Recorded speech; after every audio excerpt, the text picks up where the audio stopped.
এই অ্যাটাকটা যদি হতো, বাট এই অ্যাটাকটা পার্সোনালি মানে তখন জেনারেল ওয়াকার ছিলেন মেজর ওয়াকার মানে আমার একদম ফার্স্ট হ্যান্ড উইটনেস, মানে যখন কথা বলতেছে পাশের অফিসার যে ছিল সে আমাকে জানিয়েছে যে সে তাও সরাসরি তারেক সিদ্দিকীকে ফোন দিয়েছে, জেনারেল ওয়াকার ফোন দিয়ে ওখান থেকে বলছে যে তোমরা ওখানে মানে অ্যাটাক তো করবাই না, তোমরা ফেরত চলে যাবা। উনি তাই করেছে, উনি সরকারের আদেশ মানে আওয়ামী লীগের আদেশ পালন করেছে, উনি সরকারের আদেশ পালন করেনি। অ্যাকচুয়াল এভিডেন্স যেগুলো যাদের কাছে আছে তা অলরেডি যখন সরকারের মনোভাব বুঝতে পেরেছে এই এভিডেন্স গুলা সারফেস করবে না, তখন তাদের কাছে রয়ে গেছে অনেক সৈনিক যারা সরাসরি আওয়ামী লীগের রাজনৈতিক নেতৃবৃন্দের এগেনস্টে সাক্ষী দিয়েছে। এই সাক্ষীগুলোর অডিও রেকর্ড এবং লিখিত সাইন করা এখনো লোকজনের কাছে আছে। তারা আমাকে মাঝে মাঝে ইনফরমেশন দেয়। যেমন আমি কয়েকদিন আগে একটা ইনফরমেশন দিয়েছিলাম যশোরে জাহানাবাদ সেনানিবাসে ভারতীয় এম্বাসির সিকিউরিটি গার্ড হিসাবে ওখানে 5 অফিসার আর 12 জন সম্ভবত টোটাল 21 জন বা 16 জন 21 জন ইনক্লুডিং সাম AK-47 আর 9mm এবং rubber bullet with tear gas, এটা কিন্তু তাদের থাকার কথা না। এরা ওখানে আশ্রয় নিয়েছিল। প্রথমত হচ্ছে যে মেজর বদরুল্লাহর যে ঘটনাটা ওটা আমি আগে রিউমার হিসেবে শুনেছিলাম। তারপরে 2 দিন আগে উনার ভাইয়ের একটা বক্তব্য দেখলাম এবং আগের ভিডিওটা আমি দেখেছি। এতে মনে হয়েছে গলার মধ্যে একটা কাটা সেলাইয়ের একটা ইয়া দেখা গেছে। প্রাথমিকভাবে দেখলে মনে হচ্ছে যে হ্যাঁ, এটা হয়তোবা জবাই করা বা কোনো কিছু দিয়ে শার্প কিছু দিয়ে করা হয়েছে, তারপরে সেলাই করা হয়েছে। বাট এটা হচ্ছে কি একটা বিস্তারিত তদন্ত ছাড়া মানে স্ট্রংলি কিছু বলা উচিত হবে না, আমি যেটা মনে করি আরকি।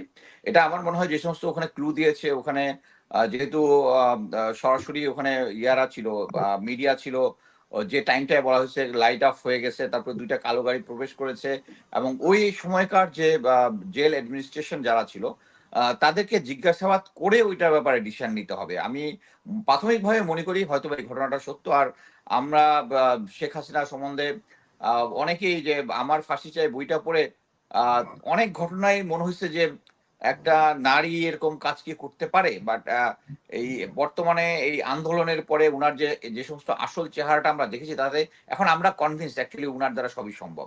সো এইটা উনার দ্বারা সম্ভব, বাট আমি মনে করি যে এটা একটা বিস্তারিত তদন্তের পরে এই কথাটা বলা উচিত।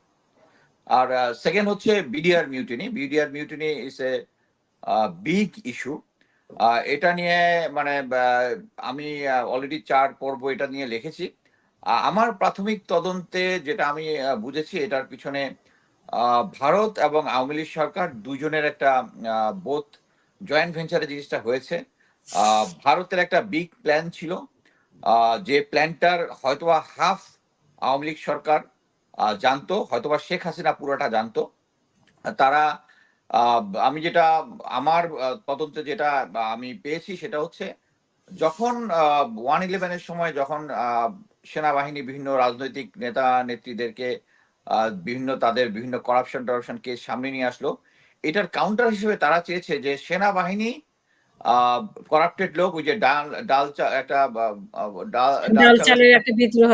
একটা ইয়া ছিল, বিজিবির একটা ইয়া ছিল। ওইটাতে অনিয়ম হয়েছে বলে ডাল ভাত পুলিশের মনে হয়। ডাল ভাত ডাল ভাত, এরকম কিছু। সরি ডাল ভাত। হ্যাঁ, হ্যাঁ, ডাল ভাত ওইটা নিয়ে অনিয়ম হয়েছে। এটা নিয়ে কাজ করতেছিল এবং আমরা মেইন স্ট্রিম মিডিয়াতে দেখেছি এটা হওয়ার অনেকদিন আগে থেকে সাহারা খাতুন, তাপস, নানক এদের সাথে নাম্বার অফ মিটিং হয়েছে। এগুলা মেইন স্ট্রিম মিডিয়াতে এসছে। সো তারা ভালোমতো জানতো এবং ওখান থেকে ওই শেখ হাসিনা ওখানে যাওয়ার আগে ওখানে ২ টা এসএমজি মিসিং ছিল, আরো কয়েকটা ইয়া ছিল। এতে বুঝা যায় যে ইট ওয়াজ আন্ডার দেয়ার কন্ট্রোল। তারা ভাবতেছিল যে তারা এমন একটা কাজ করবে, তারা এটাও বিশ্বাস করতো যে আ হয়তোবা জেনারেল শাকিল বা ১-২ জনকে গুলি করবে, তাও পায়ে গুলি করবে। বাট ইন্ডিয়া এখানে একটা ডাবল রোল প্লে করেছে। তারা অ্যাকচুয়ালি আ আ আমি অ্যাকচুয়ালি এটা তো হঠাৎ করে আমি এজন্য প্রিপারেশন নিয়ে আসিনি। বাট আমার লেখাটার মধ্যে বিস্তারিত আছে। সেটা হচ্ছে একটা সময় ছিল যখন বিডিআর অ্যাকচুয়ালি পোস্টিং দেওয়া হতো যাদের মেজর বা লেফটেন্যান্ট কর্নেল হয়ে আর নেক্সট প্রমোশন পাবে না তাদেরকে। বাট একটা সময় ছিল যখন অ্যাকচুয়ালি ওই যে রৌমারীর ইনসিডেন্টটা যখন হয়, রৌমারী পদুয়ার যে ইনসিডেন্টটার পরে অ্যাকচুয়ালি কিছু প্রফেশনাল অফিসারদেরকে যারা নেক্সট প্রমোশন পাবে মেজর থেকে লেফটেন্যান্ট কর্নেল বা লেফটেন্যান্ট তাদেরকে পাঠানো হয়েছিল। তখন একটা ভালো একটা ডিসিপ্লিন অ্যাকশন নেওয়া হয়েছিল ওখানে। যারা এই সমস্ত কাজের সাথে জড়িত, দুর্নীতি চোরাচালানের সাথে জড়িত, তাদের একটা বড় অংশকে তখন পানিশমেন্ট দেওয়া হয়েছিল, হয়েছিল। এই যে বড় অংশটা একসাথে গেছে, এই পার্টিটাকে অ্যাকচুয়ালি আ ভারতীয় এদেরকে রিক্রুট করেছে। করে এদেরকে করেছে যে যে কোনো একটা সিচুয়েশনে এদেরকে ব্যবহার করার জন্য। কারণ রৌমারী এবং পদুয়া ইনসিডেন্টে জানি তাদের অনেক লোকজন ওখানে মারা গেছে বিডিআর এর মাধ্যমে। এবং বিডিআর কেন মারা গেছে? এইটাই ছিল তাদের যে বিডিআর থেকে যদি তাদের মতো, তাদের যেহেতু এটা বিসিএস ক্যাডারের মতো অফিসাররা ওখানে থাকে, আর আমাদের থাকে মিলিটারি অফিসার। সো মিলিটারি অফিসারদের থাকার কারণে আমাদের যে ক্যাম্পগুলো আছে এর একটার এগেইনস্টে ওদের ২ থেকে ৩ টা ক্যাম্প আছে। অথচ তারপরেও তারা কোনো এই ধরনের ফায়ার ফাইট সিচুয়েশন আমাদেরকে পারে না because of the military officers. So তারাই তখন এদের মাধ্যমে দাবি তুলেছে যে অফিসারদের, মিলিটারি অফিসারদের ওখানে দেওয়া যাবে না। তো ফাইনালি আমি এই অংশটাকে একটু শর্ট করে বলব, সেটা হচ্ছে বাট যখন এই জিনিসটা হলো, যখন ইয়াটা হলো, যখন তারা দরবার হলের ভিতরে অস্ত্র নিয়ে কয়েকজনকে কিডন্যাপ করলো, তারা ওখানে হোস্টেজ সিচুয়েশন করলো, তখন কিন্তু ইচ্ছা করলেই এই জেনারেল ওয়াকার, যখন যিনি স্যার, যখন এখন যে সেনাপ্রধান, উনি 10:30টার মধ্যে কিন্তু উনার 2টা কোম্পানি নিয়ে ওখানে হাজির ছিল এবং উনার একজন সৈনিকও ওখানে মারা গিয়েছিল। এই সময়টা ইচ্ছা করলেই উনি অ্যাকচুয়ালি একটা অ্যাসল্ট যদি লঞ্চ করতেন তাহলে মোটামুটি, এবং এইটা এবং প্লাস হচ্ছে এর অপোজিটে ওই যে লেদার টেকনোলজির গেটের ওখানে র্যাবের একটা কোম্পানি ওখানে তখন ছিল আর কি। এই অ্যাটাকটা যদি হতো, বাট এই অ্যাটাকটা পার্সোনালি, মানে তখন জেনারেল ওয়াকার ছিলেন মেজর ওয়াকার। মেজর ওয়াকার মানে আমার একদম ফার্স্ট হ্যান্ড উইটনেস, মানে যখন কথা বলতেছে পাশের অফিসার যে ছিল সে আমাকে জানিয়েছে যে সে তাও সরাসরি তারেক সিদ্দিকীকে ফোন দিয়েছে, জেনারেল ওয়াকার ফোন দিয়ে ওখান থেকে বলছে যে তোমরা ওখানে মানে অ্যাটাক তো করবাই না, তোমরা ফেরত চলে যাবা। উনি তাই করেছে। উনি সরকারের আদেশ, মানে আওয়ামী লীগের আদেশ পালন করেছে, উনি সরকারের আদেশ পালন করেনি। এবং পরবর্তীতে এই যে জিনিসটা হয়েছে তা আমরা সবাই জানি। সো আমি মনে করি এবং তারপরে যখন এটা নিয়ে তদন্ত আদালত যখন হয়েছে তখন কিন্তু বর্তমান যে স্বরাষ্ট্র উপদেষ্টা লেফটেন্যান্ট জাহাঙ্গীর স্যার কিন্তু সেনাবাহিনীর যে ইনভেস্টিগেশন যেটা হয়েছে ওটার কিন্তু উনি প্রধান ছিলেন। এবং আমি কালকে অ্যাকচুয়ালি আমার কোর্সমেট মেজর সুমনের সাথে ছিলাম কনক সারোয়ার ভাইয়ের শোতে। ও ওখানে বলেছে যে তারা সরল বিশ্বাসে যতগুলো এভিডেন্স দিয়েছে, এভিডেন্স গুলো পরবর্তীতে ম্যানিপুলেট হয়েছে। এখন এটা জাহাঙ্গীর স্যার করেছেন, আওয়ামী লীগের প্রেসারে করেছে, that we don't know. But আমরা জানি উনি যদি প্রধান থাকে এবং যদি এভিডেন্স সবকিছু জমা দেওয়া হয়, এবং পরবর্তীতে উনি অনেক কিছুই বের করতে চেয়েছেন, কিন্তু সরকারের প্রেসারে উনি অনেক কিছুই পারেননি। এবং এই যে ইনভেস্টিগেশন যেটা হয়েছে এটা এখনো আলোর মুখ আর্মিদের পক্ষ থেকে যে ইনভেস্টিগেশন হয়েছে সেই বিষয়ে কোনো সেটার কথা আমি বলতেছি, সেটাই কথা বলতে, ওইটাই বর্তমান স্বরাষ্ট্র উপদেষ্টা লেফটেন্যান্ট জেনারেল জাহাঙ্গীর স্যার ওইটা ছিলেন, প্রধান ছিলেন। সো আমি এটা নিয়ে শুধু এটাই বলতে চাই যে এখন যে কালকে ইয়াটা হয়েছে, এটা গল্প বললে এটা একটা এত বড় ইভেন্ট, মানে এক দিক থেকে শুরু করলে মানে আরেকদিকে তারা শেষ তো হবে। এতদিন 15 বছর তারা কেউই মুখ খুলেনি। গতকালকে যেরকম সংবাদ সম্মেলনের মাধ্যমে কারেক্ট, এরকম তো কারেক্ট। শুধু এবং মুখ ভয় খোলা কি, ভয় ভীতি দেখানো হয়েছে তাদেরকে। মুখ খোলা কি, এটা নিয়ে কোনো যদি সংবাদ সম্মেলন বা ইভেন ওই দিবসটাতে যখন কবরে রিডলেইং করতে যাওয়ার জন্য ওইটার মধ্যে নিষেধাজ্ঞা ছিল, এবং এটার মধ্যেই গোয়েন্দা সংস্থা এবং মানে মুখে উচ্চারণ করা যেত না যে ওখানে একটা এতগুলো অফিসার এখানে মারা গেছে। সো এই জিনিসটা এখন হালকা হয়েছে, এবং আমি যেটা জানি সেটা হচ্ছে যে অ্যাকচুয়াল এভিডেন্স যেগুলো যাদের কাছে আছে তা অলরেডি যখন সরকারের মনোভাব বুঝতে পেরেছে এই এভিডেন্স গুলা সারফেস করবে না, তখন তাদের কাছে রয়ে গেছে অনেক সৈনিক যারা সরাসরি আওয়ামী লীগের রাজনৈতিক নেতৃবৃন্দের এগেনস্টে সাক্ষী দিয়েছে। এই সাক্ষীগুলোর অডিও রেকর্ড এবং লিখিত সাইন করা এখনো লোকজনের কাছে আছে। আমি মনে করি তারা অনেকেই দেশে আছে, বিদেশে আছে, এগুলো এখন সারফেস করবে। এবং আমি মনে করি যে এই প্রেশারটা দেওয়া ঠিক আছে। আমরা এইটা নিয়ে জাস্ট এই ছোট্ট একটা টক শোতে 1 ঘন্টার মধ্যে আমরা কিছুই বলতে পারবো না। এটা তো আলোচনা এটা একটা করা। বিস্তারিত বোর্ডের মাধ্যমে এটা একটা পূর্ণ তদন্ত বা একটা অ্যাকশন ওয়ার্ক করে একটা ব্যবস্থা গ্রহণ সরকারের করা উচিত। জি। আর আমরা শেখ হাসিনার ব্যাপারে যদি একটু আলোচনা, শেখ আচ্ছা, হাসিনা আমি সরি আর্মির ব্যাপারে একটু শুনতে চাই যে বলেন। ওই যে 615 জনকে যে ছেড়ে দেওয়া হলো, সেখানে রাজনৈতিক ব্যক্তিত্ব ছিল। এখন এটা অনেকেই দায়ী করছেন যে সেনা প্রধানকেই দায়ী করছেন যে উনি তাদেরকে সুযোগ দিয়েছেন, রক্ষা করেছেন, আবার ছেড়েও দিয়েছেন। এরকম একটা ওনার উপর দায় চাপানোর চেষ্টা করা হচ্ছে। সেটা কতটা যৌক্তিক বলে আপনি মনে করেন? আমি অ্যাকচুয়ালি যেটা নিজে বিশ্বাস করি স্ট্রেট ওটা বলবো। আমি সেনাবাহিনীতে চাকরি করেছি 28 বছর।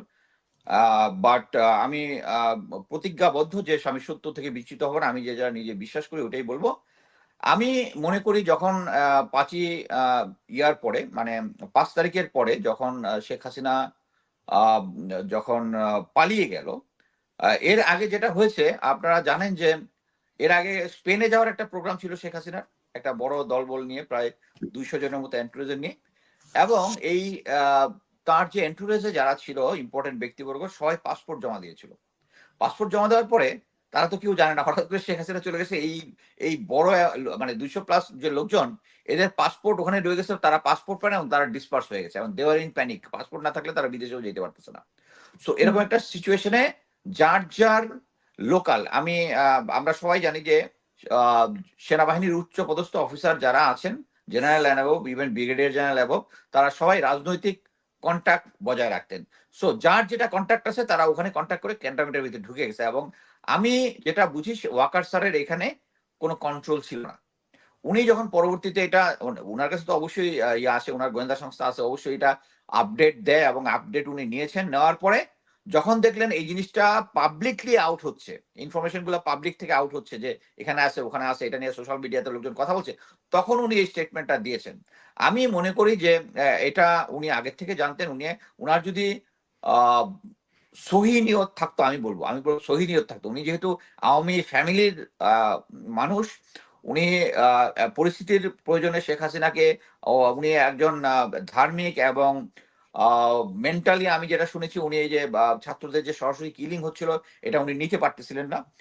এটার জন্য উনি এটার এগেনস্টে দাঁড়িয়েছেন, এটার জন্য তাকে সাধুবাদ অবশ্যই দিব। কিন্তু এটার পরেও যখন আওয়ামী লীগের লোকজনরা এভাবে নিয়েছে, উনি এটা জেনেও উনি চুপ ছিলেন। যখন আমরা সোশ্যাল মিডিয়াতে আসছে তখন উনি এই স্টেটমেন্টটা দিয়েছেন। আমি মনে করি এটা উনার আগেই দিয়ে দেওয়া উচিত ছিল।